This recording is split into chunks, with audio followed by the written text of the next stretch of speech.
Yeah, it's old. Yeah, we've got Velociraptors, but can you really ever have enough Velociraptors?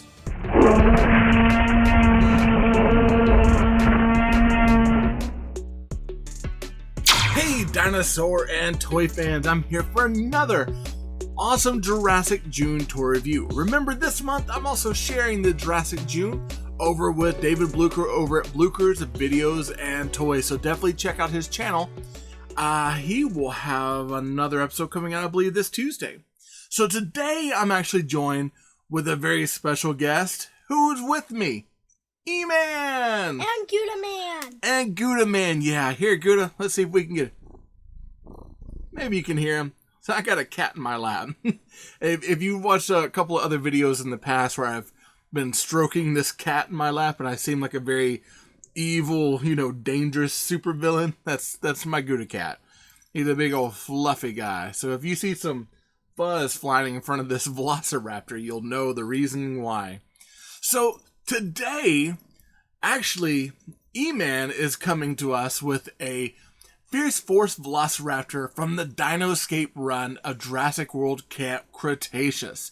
Now, before we get in that review, if you haven't subscribed, be sure to subscribe now. Go ahead and click that like button. It lets YouTube know that you like what I'm making. Hit that bell for notifications so you can be alerted from anything that comes from me to you.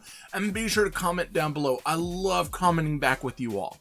So, let's take a look at this Fierce Force Velociraptor.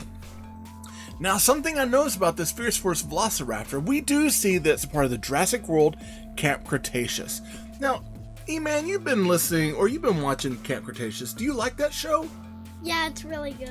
Who's your favorite character?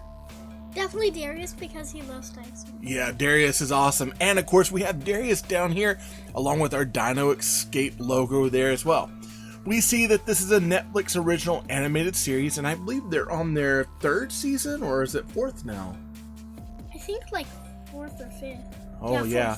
Fourth season, yeah, and it's getting good. It's getting better every time we watch it. Now, one thing that Mattel's done with these Dino Escape and actually a lot of their dinosaurs now, since they have been putting out Jurassic World Fallen Kingdom and of course Jurassic Park Legacy, is a lot of the dinosaurs are on this open kind of card here. And they're doing this to cut down the amount of plastics they put in for recycling. Which is nice because that way we get a chance to look at the dinosaur and see exactly what we get from the get-go, which is nice. Over here we get the Carnosaur, we get some broken park stuff back here, and then up at the top we get a little blurb. It's a picture about what this particular action feature is. Let's go to the back.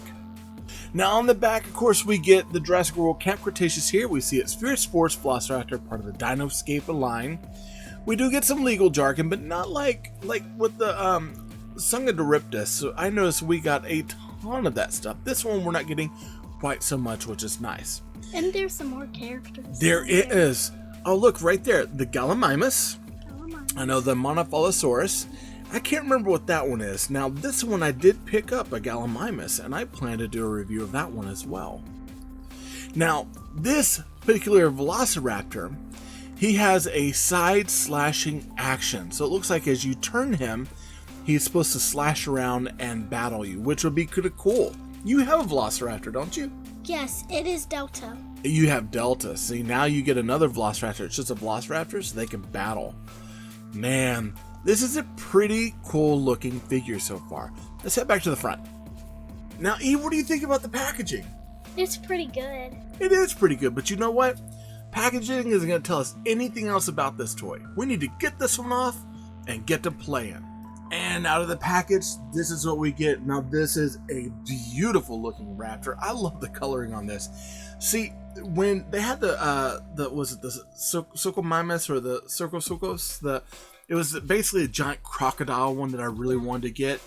This has a lot of that same coloration pattern, except instead of being in purple and some pink and like lavender, this got like lots of browns and tans, and then a nice splash of yellow. It makes it look almost avian in a way, which is kind of the point with a lot of these dinosaurs, because we find out now a lot of these probably had feathers and some colorful scales on it. So I kind of like seeing that they're changing some of the mindset of this toy. Now, With this particular Velociraptor, what we have is of course, a ball-hinged neck.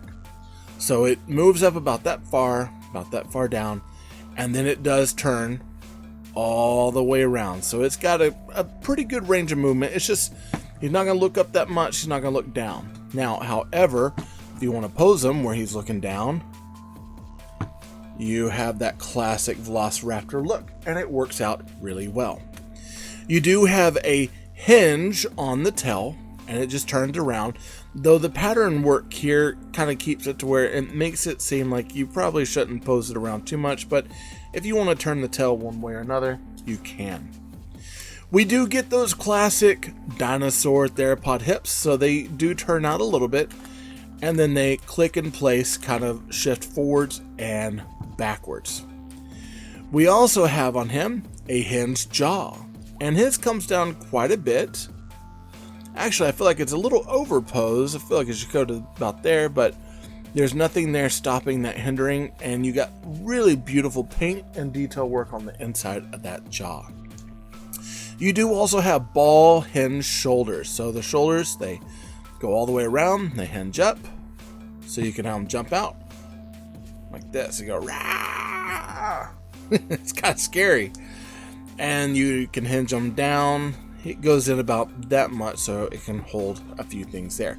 For the most part, this keeps a pretty good stand on it. Like it doesn't fall over too much, and I think it's because of the oversized feet. Like it's balanced pretty well. Now, there is one more area of articulation, and it's this cut right here. E, what does that do? It can scratch.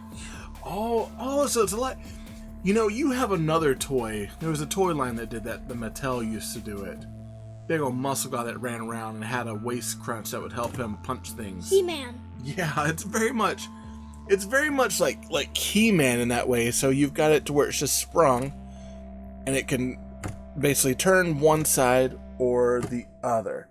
It's pretty cool. Now, we also have something else. Now, today we looked at the Jurassic World Dominion toys, right? What was different between this one and the Dominion toys? It has to do with a DNA tracker. Do you remember? There's something on his foot. Yeah, now, back in the day, like when I was getting these, do you remember the app that I had where we could scan the dinosaur? Oh, yeah! Yeah, so... And like, they could show it on like your tablet or stuff. Yeah, that's right. You would be able to see it on your tablet. You could scan the dinosaur, and you would find out all sorts of cool information about it.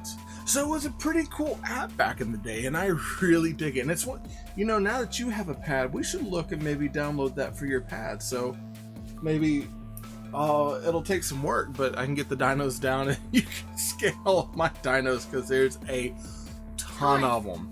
And if you remember with the Sungaraptorus, whew, it's a mouthful again. Not when its DNA patch was hidden, these, they had them on the foot, and they had them available for you to scan right there on the foot. And there's a part of me that kind of likes that idea over, you know, what we're getting now, where they're kind of hidden. So I don't know, it's about a 50-50 thing.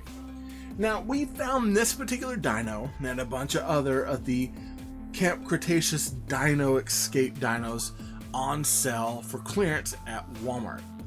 And I have seen them at clearance at Walmart for a while now. So you might just check your local Walmart to see if you can also find one of these at a pretty decent price. We got ours for about $7 versus the normal $10.84 that they originally came out for. I know that you can also find them on Amazon and possibly even over at Target and other big box retailers. So if you're happening to go out looking for this, good luck with the toy hunt. This episode of Tay Gun was sponsored by Marvin Dog Media. To learn more about Marvin Dog Media, visit www.marvindogmedia.com. If you liked the video, be sure to hit that like button. Go ahead and subscribe to the channel. Comment down below to let YouTube know that you like what I'm making. And be sure to hit that bell notification so you get updates to future content.